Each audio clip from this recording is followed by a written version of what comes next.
Hello everyone, मैं हूं जयेश राजगुरु और स्वागत है आप सभी का इस नई इंटरेस्टिंग यूट्यूब वीडियो में। आज के इस वीडियो में शुरुआत करेंगे business economics TY BCom sem 6 के इंपॉर्टेंट क्वेश्चंस की। और आज का पहला क्वेश्चन ही कड़क और एकदम मजेदार है, जबरदस्त है। जी हां, आज अपन बात करने वाले हैं सबसे जबरदस्त क्वेश्चन रिकार्डियन थियरी की। जी हां, Ricardian theory of comparative cost advantage कई बार बोर्ड एग्जाम में पूछा जा चुका है, तो चलिए फटाफट से नजर डालते हैं कि एग्जैक्टली ये है क्या। दोस्तों, शुरुआत होती है इंटरनेशनल ट्रेड के बारे में रखे गए विचारों की, जो क्लासिकल इकोनॉमिस्ट एडम स्मिथ जैसे लोगों ने रखे थे। इनका मानना था कि यार एब्सोल्यूट एडवांटेज होना चाहिए। दो देश आखिर कब ट्रेड करते हैं? तो वो ट्रेड करते हैं जब उन्हें किसी चीज में स्पेशलाइजेशन हासिल हो, उन्हें कोई चीज जो है सस्ते में बन रही हो और वो दूसरे को बेचकर पैसा कमा सकें, तब वो इंटरनेशनल ट्रेड करते हैं। अक्सर ऐसा ही ज्यादातर देखा जाता है। International trade deals with trade between the countries. It involves export and import of goods and services. Why do countries trade with each other? तो कहीं ना कहीं भाई जवाब बहुत ही सिंपल सा क्लासिकल इकोनॉमिक्स देते हैं कि यार each country specialises in the production of some commodities which it can produce at lower cost. कुछ चीजें अक्सर ऐसी होती हैं जो आपके देश में आप सस्ते में बना लेते हैं और आप उसमें स्पेशलिस्ट होते हैं। तो आप अक्सर यही सोचते हैं कि इन सस्ती में जो बन रही है अपनी पास चीजें ना, उनको अपन बेचेंगे और ज्यादा पैसा कमा लेंगे। साथ ही साथ कई लोगों के पास उस चीजों की कमी होती है और इसीलिए वो आपसे वो खरीदते हैं। सिमिलरली आपके पास भी तो किसी चीज की कमी होगी और इसीलिए आप भी उन गुड्स को दूसरे देशों से खरीदेंगे। तो यही ट्रेड अक्सर किया जाता है। The answer provided by the classical economist was the international division of labour. कहीं ना कहीं ये स्पेशलाइजेशन आता कहां से? तो इसके जवाब में क्लासिकल इकोनॉमिस्ट ने कहा कि यार नेचुरल रिसोर्सेज होती हैं, जैसे इंडिया में असम की चाय के लिए बहुत अच्छे नेचुरल कंडीशंस हैं, रत्नागिरी में हापुस आम को उगाने के लिए बहुत अच्छे नेचुरल कंडीशंस हैं। लेकिन उससे भी ज्यादा जरूरी होता है लेबर। लेबर एक ऐसा इंपॉर्टेंट फैक्टर ऑफ प्रोडक्शन है जिसकी वजह से आसानी से वो चीजें कम कॉस्ट में आप प्रोड्यूस कर पाते हैं। और इसीलिए it is the ability of labour that enables a country to specialize in the production of a commodity. Thus, international trade is the result of advantages a country possesses in producing a particular commodity at lower cost. यानी सस्ते में जब आप कोई चीज बना रहे होते हैं तो आप उसी को बेचकर ज्यादा पैसे, ज्यादा मुनाफा इंटरनेशनल ट्रेड में कमा सकते हैं। हालांकि ये थियरी हमारे एडम स्मिथ ने दी थी अपनी किताब वेल्थ ऑफ नेशन में, और इस थियरी का नाम था एब्सोल्यूट डिफरेंस इन कॉस्ट। लेकिन भैया आ गए मामले में डेविड रिकार्डो।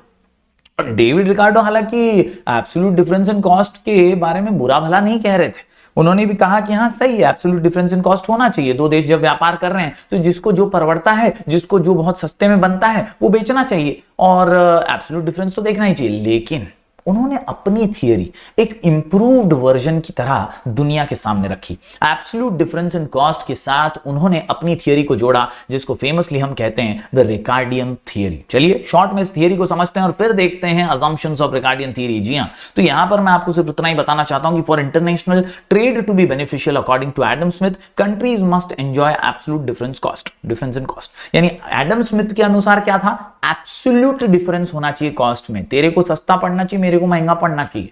समझा कि नहीं? तो ही मैं इंपोर्ट एक्सपोर्ट करेंगे। ये एडम स्मिथ भाई साहब का मानना था। अब आ गए रिकार्डियन थियरी। रिकार्डो ने भाई साहब ने जो दी, इसमें उन्होंने अग्री किया absolute difference in cost gives a clear reason for trade to take place.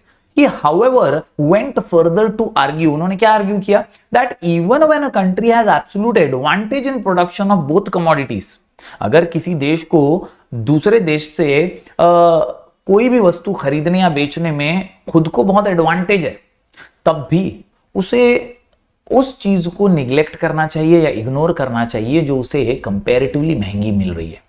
हमेशा याद रखो कि वही चीज पे ज्यादा फोकस करो, उसी चीज पे ज्यादा फोकस करो जो तुम सस्ते में बना सकते हो। जिसमें तुमको कंपैरेटिवली 1 रुपया भी ज्यादा लग रहा है ना, उस पे फुकट का लेबर बर्बाद करके कोई मतलब नहीं है। उल्टा वो लेबर आप इसी चीज पे लगा दो जो सस्ते में आप बना सकते हो। बेसिकली कंपेयर करो दूसरे देश के साथ कि आप क्या सस्ते में उससे बना सकते हो, और इसी कंपैरिजन के साथ आप अच्छे से प्रॉफिटेबल व्यापार कर सकोगे। ये मानना था डेविड रिकार्डो का। Yes, it has a greater comparative advantage. The other country can be left to specialize in the production of the commodity in which the first country has less comparative advantage.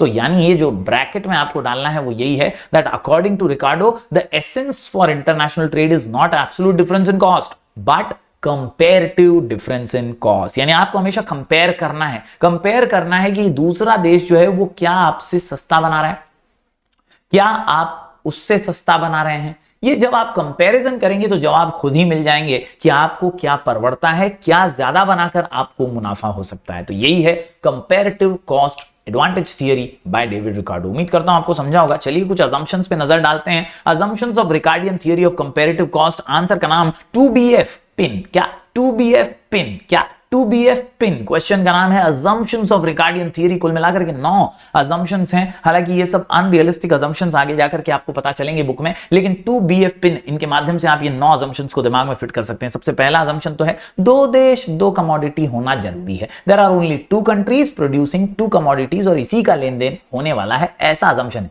हालांकि असल में ऐसा होता नहीं है। बहुत सारे देश हैं, बहुत सारी कमोडिटीज बनाते बेचते हैं और इसीलिए ये एक अनरियलिस्टिक अजम्पशन आगे जाकर के माना जाता है। तो 2 countries 2 commodities, one of the assumptions by David Ricardo. इसके अलावा दूसरा बार्टर सिस्टम। बी से क्या? Barter system. एक हाथ दे एक हाथ ले, एक हाथ दे एक हाथ ले। Trade between 2 countries takes place on barter basis. Then comes F for factors of production. तो यार यहां पर आपको दिमाग में फिट कर लेना है कि डेविड रिकार्डो ने पूरा कंपैरिजन लेबर के आधार पर किया है। फैक्टर ऑफ प्रोडक्शन तो बहुत सारे होते हैं, कैपिटल होता है, लैंड होता है, लेबर होता है, लेकिन एंटरप्रेन्योर होता है। इन सब के अलावा यहां पर किस पे फोकस किया गया है? लेबर नाम के फैक्टर पर फोकस किया गया है। स्पेशलाइजेशन और कॉस्ट ऑफ लेबर, इसके ऊपर ज्यादा फोकस किया गया। Labour is the only factor of production other than natural resources.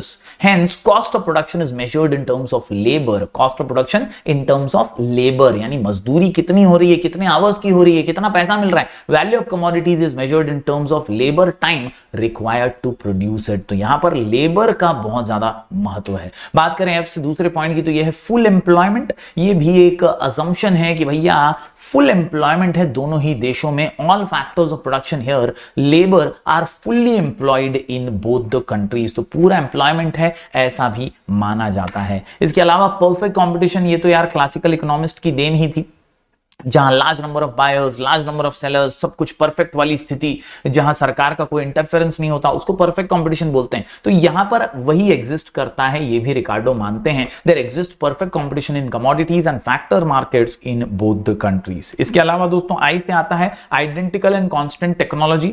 कहीं ना कहीं दोनों देश के बीच जो टेक्नोलॉजी साझा हो रही है वो आइडेंटिकल है और कांस्टेंट है, उसमें ज्यादा कोई बढ़ोतरी या कोई कमी नहीं आ रही है। टेक्नोलॉजी सेम है, कुछ एडवांस इसमें नहीं होने वाला है। आखिर में दोस्तों आइडेंटिकल लेबर एज वेल। तो कहीं ना कहीं labour is homogeneous in nature. दोनों देशों में skilled, semi skilled, unskilled labour की जो संख्या है या जो क्वालिटी है वो भी होमोजीनियस है, ऐसा माना जाता है। यह अजम्पशन है, हालांकि ऐसा अक्सर नहीं होता। लेबर एफिशिएंसी हो, प्रोडक्टिविटी हो, या आइडेंटिकल है बोथ कंट्रीज में, ये एक बड़ा अजम्पशन रिकार्डो करते हैं, हालांकि ऐसा अक्सर पॉसिबल नहीं है। बात करें दोस्तों 8वें पॉइंट की तो यह है नो इंटरनेशनल फैक्टर मोबिलिटी। तो यहां पर यह भी माना जाता है कि लेबर जो है वो परफेक्टली मोबाइल है विद इन ईच कंट्री।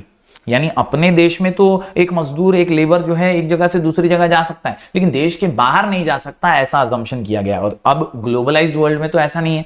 हम हमारे देश के कई लोगों को देखते हैं बाहर जाते हुए काम करने के लिए, लेकिन उस समय ये अजम्पशन रिकार्डो का है कि यार labour is perfectly mobile with in each country. अपने देश में तो है, लेकिन वो ही लेबर दूसरे देश में नहीं जा सकता, but perfectly immobile between countries, ये भी मान लिया गया है। आखिर में नो बैरियर्स टू ट्रेड, कोई रेस्ट्रिक्शन, कोई टैरिफ, कोई नॉन टैरिफ बैरियर्स नहीं है। There is absence of tariffs और other barriers that restrict international trade. इस तरह से ये थे सारे अजम्पशंस ऑफ रिकार्डियन थ्योरी। आगे जाके आपको यही समझेगा कि यार ये सारे अनरियलिस्टिक अजम्पशन थे। तो उम्मीद करता हूं आपको कॉन्सेप्ट आज के इस वीडियो के माध्यम से समझा होगा। रिकार्डियन थ्योरी क्या है? तो वो एक कंपैरेटिव कॉस्ट थ्योरी है। वो कहते हैं कि एडम स्मिथ की एब्सोल्यूट थ्योरी ठीक थी, लेकिन कंपैरेटिव कॉस्ट जब आप एडवांटेज देखेंगे तो ज्यादा फायदे में रहेंगे। इंटरनेशनल ट्रेड की सबसे बेस्ट थियरी है कंपैरेटिव कॉस्ट थियरी बाय रिकार्डो। वो कहते हैं कि आप जिसको स्पेशलाइज करते हैं, जिस चीज में, जिस कमोडिटी में, उस पे ज्यादा फोकस कीजिए, उसके ऊपर ज्यादा ध्यान दीजिए, rather than wasting your labour on the things which you are not specialising in. वो चीज आप दूसरे से खरीद सकते हैं। तो ये थी रिकार्डो थियरी और उसके सारे अजम्पशंस। उम्मीद करता हूं सारे अजम्पशन 2BF पिन के माध्यम से लिख कर आप प्रैक्टिस करेंगे। ऐसी वीडियोस हम लगातार आपके लिए लेकर आते रहेंगे। मिलेंगे फिर एक बार कुछ और नए वीडियोस के साथ। तब तक के लिए sky education official Telegram channel से जरूर जुड़ जाइएगा, क्योंकि यहां पर ढेर सारे वीडियो रिसोर्सेज, पीडीएफ्स आपको मिलते रहेंगे। चलिए बाय बाय, टेक केयर, मिलते हैं अगले वीडियो में। Thank you very much.